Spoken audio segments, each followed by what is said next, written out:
Gusto mo i-contempt na kita eh. Kausap ko yung boss mo eh. Kala mo yata hindi ko kakilala yung boss mo. Sagutin mo yung tanong ko eh.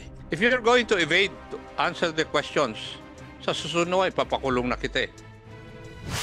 Mr. Martinez, dati yung transport, ang kausap ay out of kit. Ang offer, 200,000 per unit. Tama doon sa mga nagre-reklamo? Ha? Yes, Your Honor. Yes. Nabigla na lang kayo, nagbago. Napunta sa Mahindra. Ang offer, 400,000 per unit. Tama, Mr. Martinez? Your Honor, ang... Tama. Yes, Your Honor. Gusto mo i-contempt na kita eh. Kausap ko yung boss mo eh.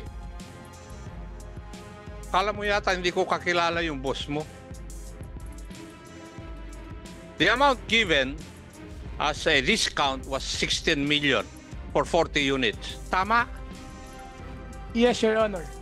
So, could you please tell this body, paano mo ginamit yung 16 million? Kasi, sinabi nila na yung 16 million went down to 14 point something million dahil may binayaran ka. Ano yung binayad mo ron na nabawasan yung 16 million, umabot sa 14 million? Mr. Chair, kung pwede po, ito po yung aking mga... Sagutin mo yung tanong ko eh. If you're going to evade to answer the questions, sa susunod ay papakulong na kita eh. Sagutin mo. Opo, ito po yung... Doon sa 16 million, bakit naging 14M? Yun ang sinabi mo nung last hearing eh. Tama? Yes, Your Honor. Yes. Saan ginamit yung nabawas na yun? Para ma-itemize na natin.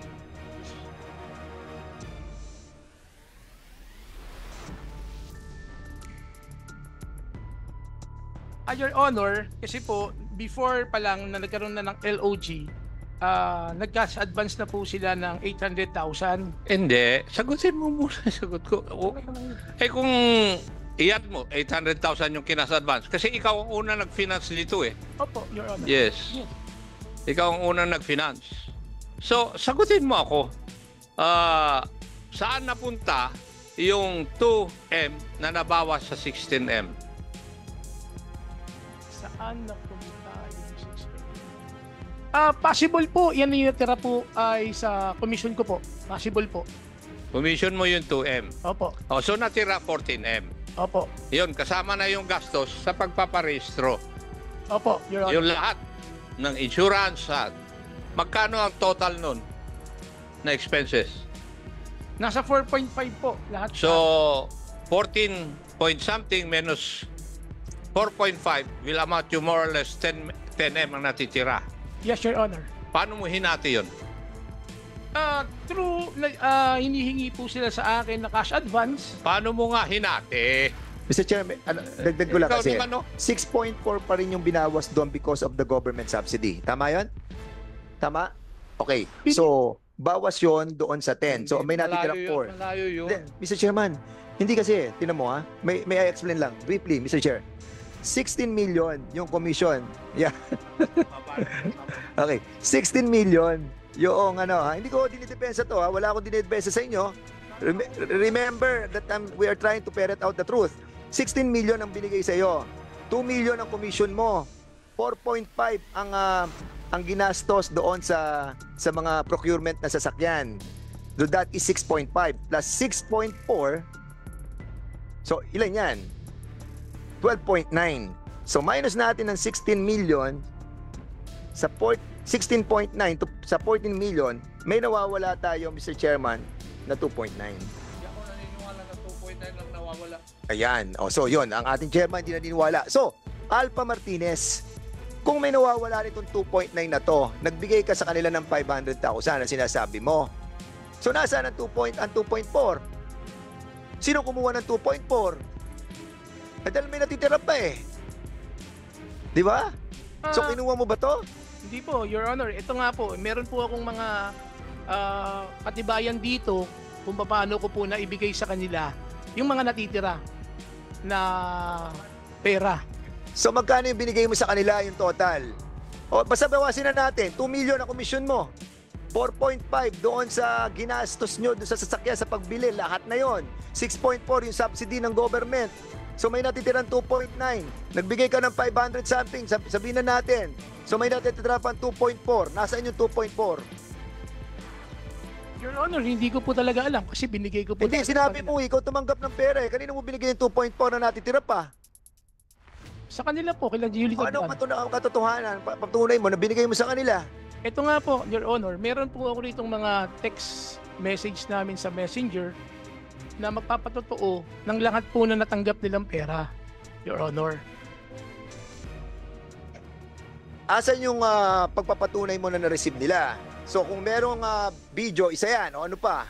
Meron po ako ritong cheque na nakuha ko po sa aking bangko na tinanggap po na sa pangalan po nila. Can you kindly submit to us kung ano yung mga cheque na sinasabi mo? Para makita namin. Mr. Chair, there must be somebody lying between the two of these eh.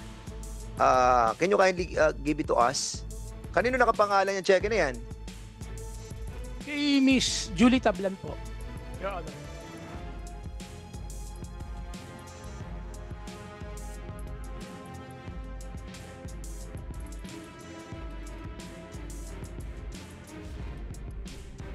Mr. Chairman, I'll be submitting for your perusal. And this is 300,000. Julie, tinanggap mo ba yung 300,000?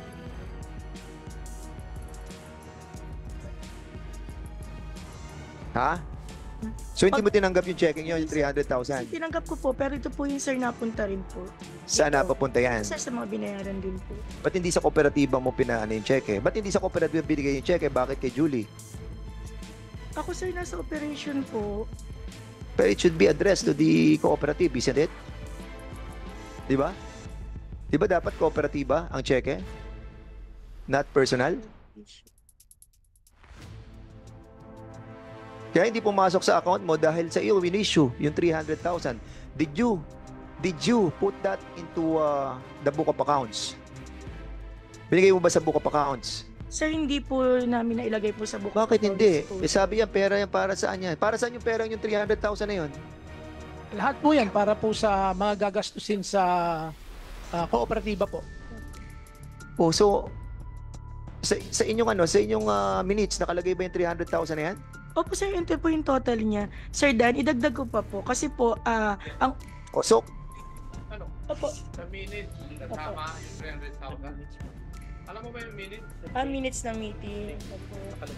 nakalagay ba? Hindi na Kasi kung titignan natin yung video, di pa natin nakikita yung video, 500,000 yan, plus 300,000, that is 800,000. So meron pa tayo nawawalan 2.1 million. Nasaan yung 2.1 million? Mr. Alpha Martinez, saka Julie Tablan, nasaan yung dalawa lamang to? Di ba? Kasi lahat ng binayaran na nanggaling sa 4.5, andito na yon sa lahat ng sasakyan. Kung 2 million sa kanya, 6.4 sa guarantee, yung advance para doon sa mga other operating expenses, terminal o pagpapaayos ng ano nyo, whatever, asan yun? Di ba kanina may sinasabi ka 1 million, di ba? Bawasin natin. Opo. Di ba?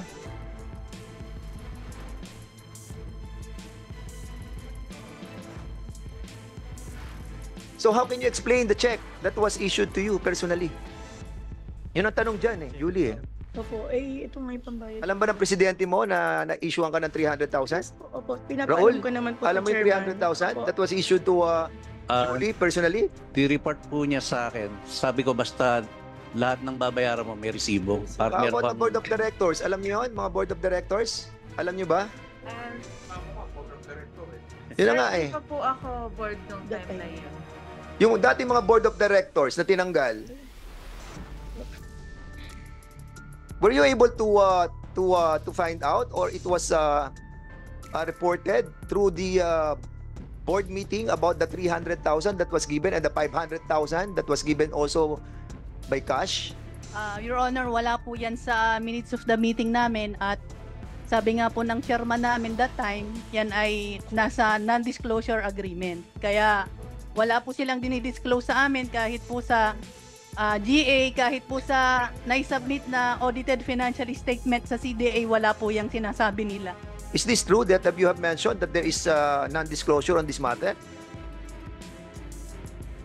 Mr. Asuncion.